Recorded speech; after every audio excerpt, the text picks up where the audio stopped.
जय हिंद साथियों, नमस्कार। स्वागत है आप सभी का आपके अपने YouTube channel Mukesh Mahendra education पर। और मैं आपका दोस्त महेंद्र सिंह आप सभी का स्वागत करता हूं। दोस्तों आज हम बात करने वाले हैं दोस्तों कक्षा 12 हिंदी अनिवार्य की मैराथन क्लास नंबर 2। ठीक है, जिन्होंने मैराथन क्लास फर्स्ट नहीं देखी है तो जरूर देखेगा।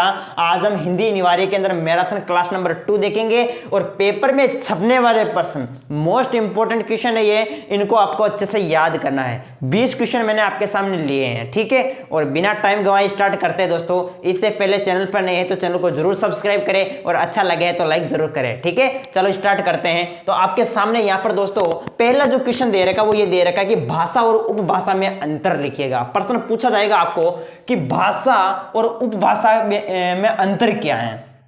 ठीक है, तो सबसे पहले अगर इन दोनों के बीच अगर आपको अंतर की बात करें कि भाषा और उपभाषा, उपभाषा को हम बोली कह सकते हैं दोस्तों। उपभाषा को क्या कह सकते हैं? बोली कह सकते हैं। अर्थात उपभाषा और बोली के बीच अंतर पूछे तो यही लिखना है। भाषा और उपभाषा के बीच अंतर लिखे तो पूछे तो यही लिखना है। कैसे? देखो आप लिखेंगे कि भाषा जो है वो क्या होती है? व्यापक विस्तृत होती है भाषा। ठीक है, भाषा व्यापक विस्तृत होती है, जबकि ये जो उपभाषा है दोस्तों, उपभाषा ये सीमित होती है। ठीक है, यानी स्थानीय होती है, ये कुछ ही क्षेत्रों में बोली जाती है। सीमित क्षेत्र कुछ ही, ये जो भाषा उपभाषा ये सीमित होती है और भाषा जो है ये क्या होती है? ये व्यापक विस्तृत होती है। पहला पॉइंट तो ये हो गया। दूसरा पॉइंट आप इसमें लिखेंगे कि जो भाषा होती है इसका अपना एक व्याकरण होता है। क्या होता है? भाषा का अपना एक व्याकरण होता है, जबकि उपभाषा या बोली का कोई व्याकरण नहीं होता है। ठीक है, दूसरा पॉइंट आप ये लिख सकते हैं। तीसरा पॉइंट आप इसमें ये लिख सकते हैं कि भाषा के क्या होता है? भाषा की अपनी लिपि होती है। क्या होती है? भाषा की अपनी एक लिपि होती है,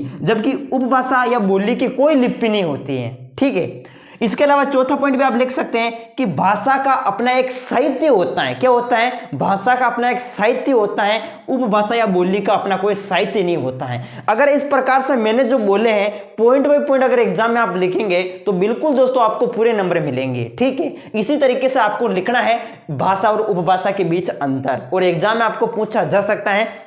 आपको पता होगा, अगर आपको पूछे कि भाषा के मुख्य प्रकार बताइए तो मुख्य 2 प्रकार होते हैं। एक तो होता है मौखिक भाषा, दूसरा होता है लिखित भाषा। वैसे सांकेतिक भाषा भी है, लेकिन अपनी बुक एनसीईआरटी में सिर्फ 2 ही प्रकार दे रखे हैं, एक मौखिक भाषा, एक लिखित भाषा। मौखिक भाषा किसे कहते हैं? जब व्यक्ति अपने विचारों का आदान प्रदान बोलकर करता है। ठीक है, बोलकर करता है और प्राप्तकर्ता उसे सुनकर ग्रहण करते हैं तो वो मौखिक भाषा कहलाती है। अर्थात सरल से शब्दों में अगर मौखिक भाषा की मैं परिभाषा की बात करूं तो आप लिख सकते हैं, यानी मुख द्वारा बोली जाने वाली भाषा, मुंह द्वारा बोली जाने वाली भाषा जो है वो मौखिक भाषा है। ठीक है, जो मुख से बोली जाती है वो मौखिक भाषा। लिखित भाषा में आप लिख सकते हैं, लिखित भाषा एक ऐसी भाषा जिसमें व्यक्ति अपने विचारों का आदान प्रदान लिखकर करता है और प्राप्तकर्ता उसे पढ़कर ग्रहण करता है तो वो लिखित भाषा कहलाती है। अब आप कह रहे हैं विचार, विचार का मतलब हो गया मनुष्य के मन की अध्वन्यात्मक इकाई जिसमें आवाज नहीं होती, उसे विचार कहते हैं। विचार यानी आइडिया, मेरे मन में वो आइडिया आ रहा है कि वहां चलना है, वहां चलना है, तो ये विचार। ठीक है, तो समझ गए दोस्तों। लिखित भाषा जिसमें व्यक्ति लिखकर अपने विचारों का आदान प्रदान करता है वो लिखित भाषा, जिसमें व्यक्ति बोलकर अपने विचारों का आदान प्रदान करता है वो मौखिक भाषा। तो ये दोनों प्रकार आपको पता। मौखिक भाषा का उदाहरण जैसे आप लिख सकते हैं अध्यापक द्वारा कक्षा को पढ़ाना। लिखित भाषा में आप लिख सकते हैं जैसे समाचार पत्र हो गए। ठीक है, तो ये आपको याद रखना है। हो गया याद? चलो, तो ये हमारा पहला क्वेश्चन, भाषा और उपभाषा के बीच अंतर आपको इसी तरीके से लिखना है। ये पहला क्वेश्चन कंप्लीट। दूसरा क्वेश्चन देखो, हिंदी वेब पत्रकारिता की सबसे बड़ी समस्या क्या है? हिंदी वेब पत्रकारिता की सबसे बड़ी समस्या क्या है? तो आप इसमें लिख सकते हैं हिंदी वेब पत्रिका की सबसे बड़ी जो समस्या है उसकी लेखन शैली है। क्या है? लेखन शैली है, ये आप लिख सकते हैं। ठीक है, और दोस्तों ये जितने भी जो मैंने क्वेश्चन लिए हैं ये सब आपके सीरीज में से बनाए गए हैं। अब सीरीज क्या है? सीरीज दोस्तों, सीरीज आपको मिल जाएगी व्हाट्सएप पर, मिलेगी पीडीएफ के रूप में मिलेगी, चैप्टर वाइज मिलेगी। ठीक है, देखो सीरीज की बात करें तो सीरीज की प्राइस है 30 रुपए। कितने रुपए? 30 रुपए हैं। और ये मेरे व्हाट्सएप नंबर दे रखे हैं 8955661301। इन नंबरों पर मैसेज करके आप सीरीज हमसे खरीद सकते हैं। ठीक है, व्हाट्सएप पर ही मिलेगी पीडीएफ के रूप में। सीरीज की प्राइस है 30 रुपए। सीरीज में देखो क्या क्या मिलेगा? एनसीईआरटी पर आधारित 10 प्रीवियस ईयर पेपर मिलेंगे दोस्तों। ठीक है, जो पूछे गए हैं। इसके अलावा सीरीज के अंदर संपूर्ण व्याकरण मिलेगी। ठीक है, नोट्स बनाए हुए हैं, संपूर्ण व्याकरण मिलेगी, साथ ही आपको इंपॉर्टेंट क्वेश्चन आंसर उस सीरीज के अंदर मिलेंगे। ठीक है, तो आपको चाहिए तो मुझे व्हाट्सएप पर मैसेज कर देना। इसके अलावा दोस्तों आगे देखिएगा, प्रिंट मीडिया, प्रिंट मीडिया यानी समाचार पत्र के 2 लाभ लिखिएगा। अब प्रिंट मीडिया के क्या लाभ है ये हमें पूछा है, प्रिंट मीडिया का लाभ हमें पूछा है, तो आप पहला पॉइंट तो आप इसमें ये लिख सकते हैं कि प्रिंट मीडिया को धीरे धीरे दोबारा अपनी मर्जी के अनुसार पढ़ा जा सकता है। पहला पॉइंट तो आप इसमें ये लिख सकते हैं, प्रिंट मीडिया में लाभ क्या है कि प्रिंट मीडिया को धीरे धीरे दोबारा अपनी मर्जी के अनुसार पढ़ा जा सकता है। दूसरा पॉइंट आप इसमें ये लिख सकते हैं कि किसी भी समाचार को, ठीक है, पहले या बाद में पढ़ा जा सकता है। तो इस तरीके से दोस्तों ये आप जो है प्रिंट मीडिया के प्रमुख लाभ लिख सकते हैं। ठीक है, इसके अलावा दोस्तों आगे बात करते हैं लक्षणा शब्द शक्ति से आप क्या समझते हैं। एग्जाम में पूछा जाता है प्रमुख शब्द शक्ति। शब्द शक्ति किसे कहते हैं? शब्द के अर्थ का बोध कराने वाली जो शक्ति होती है वो शब्द शक्ति होती है। शब्द शक्ति के 3 प्रकार हैं, अभिधा शब्द शक्ति, लक्षणा शब्द शक्ति, व्यंजना शब्द शक्ति। हमें यहाँ पर पूछा है लक्षणा शब्द शक्ति से आप क्या समझते हैं। लक्षणा शब्द शक्ति से आप क्या समझते हैं ये हमें पूछा है, तो आप इसका उत्तर लिखेंगे लक्षणा शब्द शक्ति। अभिधा शब्द शक्ति जो है, अभिधा के असमर्थ हो जाने पर जिस शक्ति के माध्यम से शब्द के अर्थ का बोध होता है उसे हम कहते हैं लक्षणा शब्द शक्ति। और इसमें क्या होता है, मुख्यार्थ में बाधा उत्पन्न होती है। मुख्यार्थ में बाधा यानी मुख्य अर्थ निकलने में थोड़ी सी बाधा उत्पन्न होती है। कैसे? जैसे मैं आपके सामने बात करता हूं, लक्षणा शब्द शक्ति में बात करता हूं, जैसे मैंने उदाहरण आपके सामने लिया अनिल गधा है। क्या लिया मैंने उदाहरण? अनिल गधा है। तो दोस्तों अनिल कभी गधा हो सकता है? नहीं। अनिल तो दोस्तों इंसान है। अनिल किसी व्यक्ति का नाम है, पुरुष का नाम है अनिल। तो अनिल की, ठीक है, अनिल तो क्या है, एक इंसान है, तो अनिल कभी गधा नहीं हो सकता दोस्तों। ठीक है, जैसे बात करता हूं शिवाजी शेर हैं। अब शिवाजी कभी शेर हो सकते हैं? शिवाजी शेर नहीं है। ठीक है, शेर तो एक अलग हुआ, गधा अलग हुआ, शेर अलग हुआ, इनकी तो प्रजाति अलग है। तो यानी यहां पर दोस्तों यानी मुख्यार्थ में बाधा उत्पन्न हो रही है। शिवाजी तो हम शिवाजी शेर हैं, शिवाजी शेर नहीं है। शिवाजी ताकतवर इंसान हो सकते हैं, शिवाजी सूरवीर हो सकते हैं। हाँ, हम मान सकते हैं कि शेर जैसा ताकतवर जो है वो शिवाजी हो सकता है, लेकिन हम ऐसे नहीं कह सकते कि शिवाजी शेर हैं। ठीक है, तो दोस्तों इस तरीके से अगर आपको पूछे जैसे मैं बात करता हूं, जितने भी जो मुहावरा हैं, जितने भी जो लोकोक्तियां हैं, वो शब्द दोस्तों, वो सभी जो है लक्षणा शब्द शक्ति के ही उदाहरण है। ठीक है, ये आप ट्रिक मान लीजिएगा। इसके बाद में बात करता हूं शब्दालंकार से आप क्या समझते हैं। शब्दालंकार वेरी इंपॉर्टेंट है। अलंकार आपने पढ़े होंगे।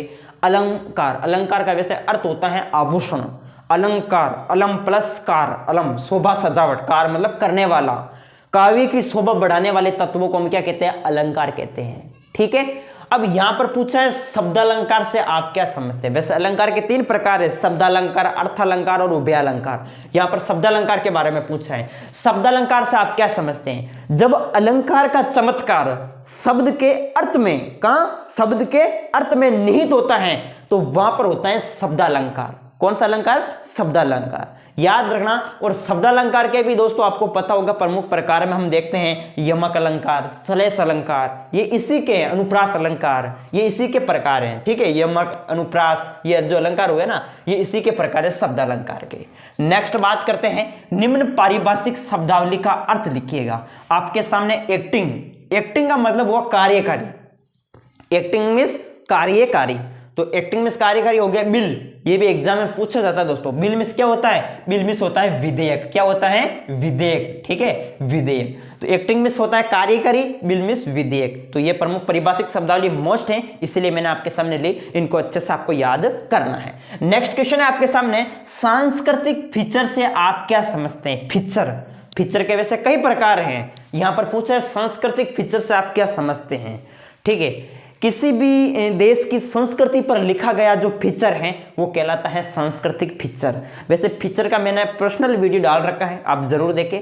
ठीक है, फीचर बोल के, ठीक है, हिंदी निवारी फीचर बोल के अपने चैनल का नाम बोल दीजिएगा, मेरा वीडियो आ जाएगा। ओके, फीचर के बारे में आप अच्छे से लिख सकते हैं। वैसे यहाँ पर सांस्कृतिक फीचर के बारे में पूछा कि सांस्कृतिक फीचर से आप क्या समझते हैं, तो किसी भी देश की संस्कृति पर लिखा गया जो फीचर है वो सांस्कृतिक फीचर कहलाता है। नेक्स्ट है जैनेंद्र कुमार का परिचय लिखिए। वैसे जैनेंद्र कुमार तो लेखक हो गए, लेखक परिचय लिखना आपको। देखो दोस्तों, कोई भी मैंने आपको बताया था, कवि परिचय भी बताया, लेखक परिचय भी बताया, ठीक है। मैं हमेशा यही आपको बताता हूं, अगर कोई भी आपको दिया जाए, कोई भी परिचय आपको पूछ ले, ठीक है, किसी भी कवि परिचय, कोई भी लेखक परिचय, तो उसमें सिर्फ कुछ नहीं करना, सबसे पहले हेडिंग डालो। यहाँ पर जैनेंद्र कुमार का पूछा तो डायरेक्ट हेडिंग डालो, ऊपर जैनेंद्र कुमार, ठीक है, जैनेंद्र कुमार। पहला पॉइंट आप इसमें ये लिखेंगे, सबसे पहले जन्म याद है तो जन्म लिखो, कि जैसे जैनेंद्र कुमार का जन्म, पहला पॉइंट आप लिखेंगे कि इनका जन्म 1905 में अलीगढ़, जो कि आपके उत्तर प्रदेश में है, तो अलीगढ़ उत्तर प्रदेश में जैनेंद्र कुमार जी का जन्म हुआ। ये पहला पॉइंट आप इसमें लिख सकते हैं। दूसरा पॉइंट आप इसमें ये लिख सकते हैं इनकी प्रमुख रचनाएं। प्रमुख रचनाएं अगर आपको 2 या 3 जो भी याद है वो आप लिख लो। रचनाओं में जैसे परख, अनाम स्वामी, सुनीता, त्यागपत्र, कल्याण, जयवर्धन, नीलम देश के राजकन्या, ये सब रचनाएं इन्हीं की हैं। तो पॉइंट बाय पॉइंट आप इसमें ये लिख सकते हो। दूसरा पॉइंट में रचनाओं आप लिख सकते हैं, ठीक है। इसके अलावा जैनेंद्र कुमार से रिलेटेड आप लिख सकते हैं कि इन्हें भारत सरकार द्वारा पद्म भूषण से सम्मानित किया गया, इन्हें पुरस्कार मिला, ठीक है। तीसरा पॉइंट आप ये लिख सकते हैं, ठीक है। और वैसे जैनेंद्र कुमार जी जो हम बुक में पढ़ते हैं, इनका आपको पता होगा बाजार दर्शन, बाजार दर्शन नाम से जो है महत्वपूर्ण निबंध है इनका, ठीक है, तो ये भी आप लिख सकते हैं। तो यानी इनके बारे में अगर आप पॉइंट बाय पॉइंट एग्जाम में लिखते हैं तो बिल्कुल आपको पूरे नंबर मिलेंगे। इसी तरीके से आपको लिखना है, चाहे कवि परिचय हो, लेखक परिचय हो, पॉइंट बाय पॉइंट लिखना है आपको। ओके, चलो, तो ये हमारे जैनेंद्र कुमार जी वेरी इंपॉर्टेंट, याद रखना। इसके अलावा देखो, कवि के अनुसार संसार के लोग जो है पृथ्वी पर क्या जोड़ते हैं, ये आपके जो चैप्टर हैं उससे रिलेटेड लिया गया क्वेश्चन है। संसार के कवि के अनुसार संसार के लोग जो है पृथ्वी पर क्या जोड़ते हैं, तो आप ये पृथ्वी पर जोड़ते हैं दोस्तों वैभव। क्या जोड़ते हैं? वैभव। वैभव का मतलब धन, ठीक है, धन कमाने में लगे हुए सभी लोग। तो संसार के लोग पृथ्वी पर क्या जोड़ते हैं? धन को जोड़ने में लगे हुए हैं। नेक्स्ट है, एक गीत कविता में कवि ने समय को क्या माना है। एक गीत जो कविता है उसके अंदर कवि ने जो है वो समय को क्या माना है, क्या माना है कवि ने समय को? कवि ने समय को माना है परिवर्तनशील। क्या माना है? परिवर्तनशील। ये जो क्वेश्चन है आपके डायरेक्ट 1 नंबर के अंदर पूछे जाएंगे इसी तरीके से। तो एक गीत कविता में कवि ने समय को जो माना है वो क्या माना है, यहाँ पर आप लिख सकते हैं परिवर्तनशील। क्या माना है? परिवर्तनशील। इसी तरीके से याद रखना है, कवि ने परिवर्तनशील समय को माना है। दिन जल्दी जल्दी ढलता है। दिन, ये तो आपके हरिवंश राय बच्चन जी से है बिल्कुल। दिन जल्दी जल्दी ढलता है, गीत का मूल संदेश क्या है? ये हम पढ़ते हैं ना कि दिन जल्दी जल्दी ढलता है, ठीक है। तो इसका मूल संदेश क्या है, कवि क्या कहना चाहता है? दिन जल्दी जल्दी ढलता क्यों? इसमें कवि का प्रमुख क्या है, संदेश क्या है, ये पूछा 11वें में। तो आप इसमें ये लिख सकते हैं कि हमें जो है दिन जल्दी जल्दी ढल रहा है, हमें जो है अपने पास जो हमारे पास जो समय है, इस समय का सही सदुपयोग करना चाहिए। क्या करना चाहिए? समय का सही सदुपयोग करना चाहिए और अपने उद्देश्यों को समय से पहले जो है, ठीक है, समय से पहले पूरा कर लेना चाहिए। यही कवि इसमें बताता है, ठीक है। दिन जल्दी जल्दी ढलता है, यही प्रमुख कवि का जो है मूल संदेश है, ठीक है। अपने उद्देश्यों को प्राप्त करने में थोड़ा क्या करना चाहिए, जल्दी करना चाहिए, ठीक है। तो ये इसका आंसर आप लिखेंगे। इसके बाद है जूझ उपन्यास मूलतः किस भाषा में रचित है। एग्जाम की दृष्टि से वेरी इंपॉर्टेंट है जूझ उपन्यास। जूझ का मतलब क्या होता है? जूझ का मतलब होता है संघर्ष, ठीक है। और इस उपन्यास ये जो है मूलतः किस भाषा में लिखित है, तो आप लिखेंगे या मराठी भाषा में। किस भाषा में दोस्तों? यहाँ पर आप लिखेंगे यहाँ पर मराठी भाषा। ओके, मराठी भाषा। तो ये एग्जाम में दोस्तों 1 नंबर वाले क्वेश्चन है, याद रखेंगे। सिल्वर वेडिंग कहानी की मूल संवेदना किसे माना जाता है? सिल्वर वेडिंग कहानी, वैसे आपको सबको पता होगा सिल्वर वेडिंग कहानी। सिल्वर वेडिंग कहानी की यहाँ पर हमें मूल संवेदना बतानी है, ठीक है। क्या है मूल संवेदना सिल्वर वेडिंग कहानी? वैसे बात करते हैं तो इसके जो कथानायक वो कौन है भाई? कथानायक खुद हो गए दोस्तों, कौन? यशोधर बाबू। सिल्वर वेडिंग कहानी के कथानायक कौन है? यशोधर बाबू। लेखक कौन है?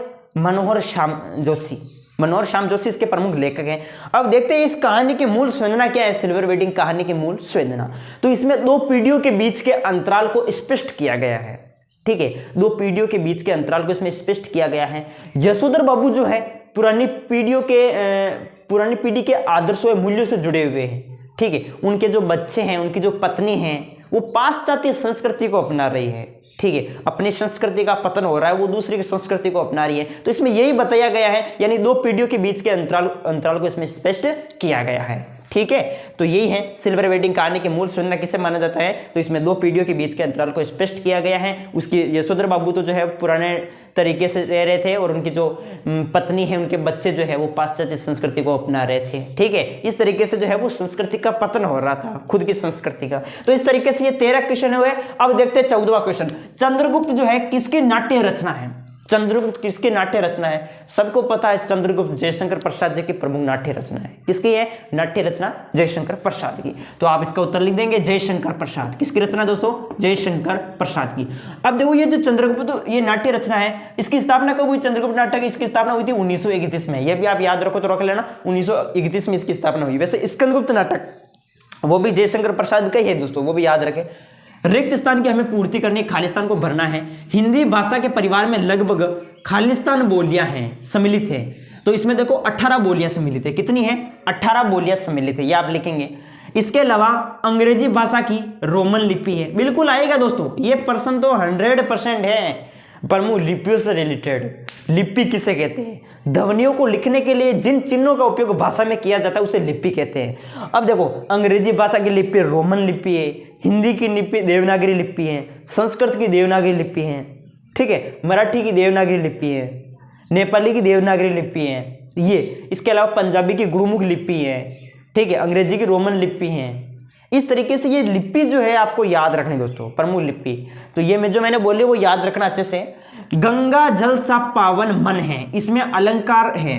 तो आपको क्या करना पड़ेगा? अलंकार पढ़ना पड़ेगा। वैसे अलंकार का वीडियो डाल रखा है, पुराने वीडियो देख लीजिएगा आप सभी, ठीक है। मुझे टाइम नहीं मिल रहा है दोस्तों नई वीडियो बनाने का, लेकिन आप देख लेना वैसे है वो सभी वही है दोस्तों, ठीक है। नए में पुराने में क्या है वही पढ़ा रखा है मैंने।